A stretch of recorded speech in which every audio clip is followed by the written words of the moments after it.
සුබ දවසක් ඔයාලා හැමෝටම ආදරෙන් පිළිගන්නවා ඔයාලා හැමෝම මගේ channel එකට.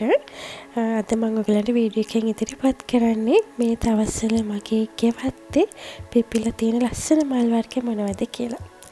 වීඩියෝ එකේ මුලින්ම ඔයාලා මේ දකින මේ මල් මගේ ඉදිරිපස්සේ කොටසේ තමයි පිපිලා තියෙන්නේ. මේ රෝස පාට පැහැයෙන් තියෙන මේ මල් වර්ගය මගේ බැල්කනියේ තමයි මම හදලා තියෙන්නේ. මේ මල් වර්ගය ගැන කිව්වොත් මේක ඇත්තටම සීත කාලේ මල් පිපෙන වර්ගයක්. ඉතින් මේකේ තද සීතලට වගේම සාමාන්‍ය සීතලට අපිට මෙයාගේ මල් බලා ගන්න පුළුවන්. මේ මල් වර්ගය ගැන ඇත්තටම කිව්වොත් මෙයාගේ මූණත කියන්නේ මලේ තියෙන මූණ වගේ කොටස ඇත්තටම බිම බලාගෙන වගේ තමයි තියෙන්නේ. එයාගේ නැට තමයි අපිට මුලින්ම පේන්නේ. මෙන්න මේ වගේ තමයි මේ මල පිහිටලා තියෙන්නේ. හරිම ලස්සන පාටක් තියෙන මල් වර්ගයක්. මේ තියෙන්නේ මගේ ගේට් එක දෙපැත්තේ මම හිටවලා තියෙනවා වැල් දෙකක්. ඉතින් මෙතන එක වැලක පිපෙන්නේ දම් පාට, අනිත් වැලේ පිපෙන්නේ සුදු පාට. ඉතින් මේ දම් පාට වැල තමයි ඔයාලා මේ දකින්නේ. මේ මල් වර්ගය ගැන කිව්වොත් මම මේක පුංචි අතු කෑල්ලක් ගෙනල්ලා පැල කරගත්ත ලස්සන බිම දිගේ යන වැල් වර්ගයක්. ඉතින් මම ගොඩාක් ආසයි විසිතුරු කොළ වර්ග තියෙන ශාක වලට. ඉතින් දැන් මගේ ගෙවත්තේ මේ ලස්සනට මෙයා වැවිලා ඉන්නවා. එයාගේ ලස්සන මලකුත් පිපෙනවා. ඒ වගේම දැන් ඔයගොල්ලෝ මේ දකින මේ ශාකය ගැන කිව්වොත් මේකත් හරිම ලස්සන ශාකයක්. මෙයාගේ අවුරුදු පුරාවටම මල් තියෙනවා. පුංචි කපුරු මලක් වගේ තමයි එයාගේ මලේ හැඩය පිහිටලා තියෙන්නේ.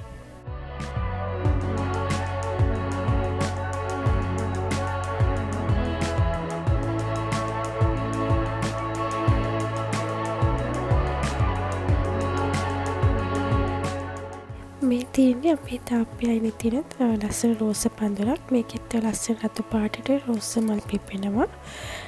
මේ තියෙන්නේ ජෙරනියම්ස්. මේ දවස්වල නම් මල් නැහැ. මේ ගස් ටික කනහටු වෙලා ඉවර මල් පැලත් පැලි වෙලා තියෙනවා.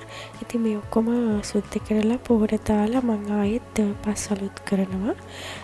ඉතින් රෝස ගස් වල මේ දවස්වල මල් පොහොට්ටු පිරিলা තියෙනවා. මේ හැම එකකටම මේ කාලේ තමයි අපි පොහොර දාලා මේ ගස් ඔක්කොම අලුත් ඇඩියා කරන්නේ. මේක ඇෆ්‍රිකන් ඩේසි වර්ගයක්.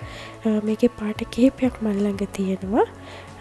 මේක නම් මම හිතන්නේ මැලු හරි මල් හරි කියන මේ මල් වර්ගය.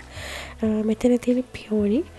පියෝනිකෙත් මේ චූටි පොහොට්ටුවක් එන්න යන්නේ. මේක දැන් හිටවල මම අවුරුද්දක් වෙනවා. මේකේ මම තවත් පාටක් පැල කරලා තියෙනවා. මේ තියෙන මේපල් ගහක් මල්ලක මේපල් එකේ පාට වර්ග තුනක් තියෙනවා. ඔයගොල්ලෝ දකින්නේ මුලින්ම දැක්කේ රතු පාට කොළ එක. ඊට පස්සේ මේ කහ පාට පැහැයෙන් තියෙන මේපල් එකක්. තව බයි කලර් තියෙන මේපල් ට්‍රී එකකුත් තියෙනවා. එතකොට මේ මල් පොහොට්ටුවක් ඔයගොල්ලෝ දකින්නේ ඇතිනේ. ඒක අයිරිෂ් වර්ගයක්. මම අර කලින් පෙන්නපු ඇෆ්‍රිකන් ඩේසි එකේ දම් සහ කහ පාට මම මේ දෙක අලුතෙන් ගත්තේ. මේ දෙකත් මම හිටවන්න බලාගෙන ඉන්නවා.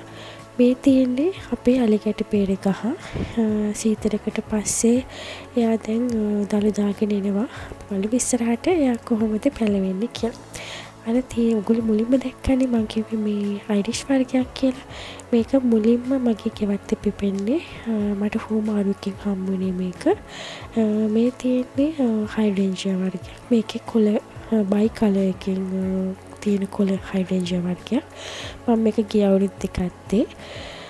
මේකත් ලස්සන කහපාට මල් පිරෙන මුළු අවුරුද්ද පුරාවටම මල් පිපෙන ශාකයක්. එතකොට ඒ ළඟම තියෙන තවත් මේ හයිඩ්‍රේන්ජියා එකක්. මේක නම් සුදු පාට පැහැයෙන් තමයි මල් පිපෙන්නේ. ඉතින් මේක ළඟ මේ කහ පාට මල් පැලේ ගැන කිව්වොත් මේක හරිම නඩත්තුව පහසු හරිම ලස්සන ශාකයක් තමයි මේ කහ පාට මල් පැලේ.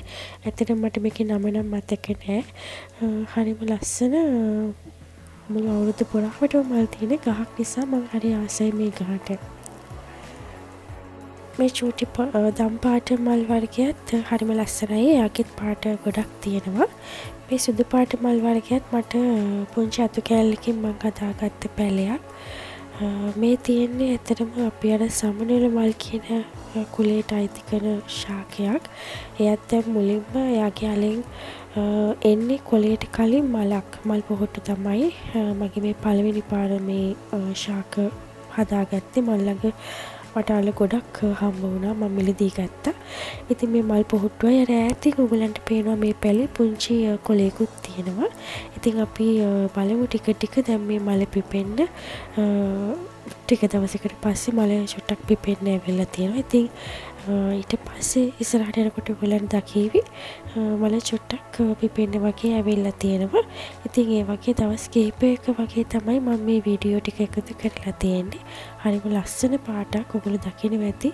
හරිම ලස්සන අපි කියන්නේ සැමන් පින්ක් වගේ තියෙන හරිම ලස්සන පාටක්. මේක ඇත්තටම බිගෝනියා වගේ වර්ගයක්. මේකත් හරිම ලස්සන සිතුරු කොළ තියෙන ශාකයක්. මේ පෙටෝනියා එක ගැන කිව්වොත් ගිය අවුරුද්දේ මම හිටවලා තිබුණු පෙටෝනියා වල බීජ පැටිලා පැලවෙච්ච එකක්. ඉතින් මෙතන ඒ බිගෝනියා තියෙන තවත් පෝච් එක තමයි මේ පෙටෝනියා පැලවෙලා තියෙන ඉබේම. මෙතන තියෙන මේ ලස්සන චූටි සකලන්ට් වර්ගයට අයිති පුංචි පැලයක්. ඉතින් මෙයා වින්ටර් එකට මැරෙන්නේ නැහැ. ඔන්න තියෙනවා තවත් ලස්සන අයිරිෂ් වර්ගයක්. ගොඩාක් අය කැමති ලස්සන මලක් මේක. හරියට ඕකිඩ් මලක් වගේ. රම්පේ පදරක් වගේ තමයි යාගේ ශාකය තියෙන්නේ. ඉතින් මම මේ අයිරිෂ් ගැන ඉස්සරහට තවත් වීඩියෝ එකක් ඉදිරිපත් කරන්න. මම ළඟ අයිරිෂ් වර්ග ගොඩක් තියෙනවා. මේ දකින්න ඔයගොල්ලෝ තවත් එක්තරා අයිරිෂ් වර්ගයක්. ඒ කියන්නේ මම මුලින්ම පෙන්නපු දම් පාට වර්ගයේ තවත් පාට කිහිපයක්. ඉතින් මට ඇත්තටම මතක නෑ. ඒ කියන්නේ මේ අවුරුද්දේ තමයි මෙච්චරට මගේ අයිරිෂ් ඔක්කොම මල් පිපෙන්න යන්නේ. මේ තියෙන්නේ බ්ලූබෙරි ගහක තියෙන මල්. එයාගෙත් කොළ තිබුණ නැහැ. එයාගේ මල් තමයි දැන් ගහේ තියෙන්නේ. මේ වගේ මල් වර්ග ගොඩාක් මගේ ගෙවත්තේ තව ඉස්සරහට දැක බලා ගන්න පුළුවන් වෙයි. ඉතින් මම ඒ වගේ ලස්සන වීඩියෝස් අරගෙන ඔයගොල්ලන්ට ඉස්සරහට හම්බෙන්න එන්නම්. ඉතින් මම හිතනවා මේ වීඩියෝ එකට ඔයගොල්ලෝ කැමති වෙයි කියලා. කැමති නම් ඔයගොල්ලන්ගේ අදහස් කමෙන්ට් එකකිනුයි වීඩියෝ එකට කැමති නම් ලයික් කරලා channel එකට කැමති නම් subscribe කරන්න කියලා ආතරින් ඉල්ලා සිටිනවා. ගිහින් එන්නම්. සුබ දවසක් ඔයාලා හැමෝටම.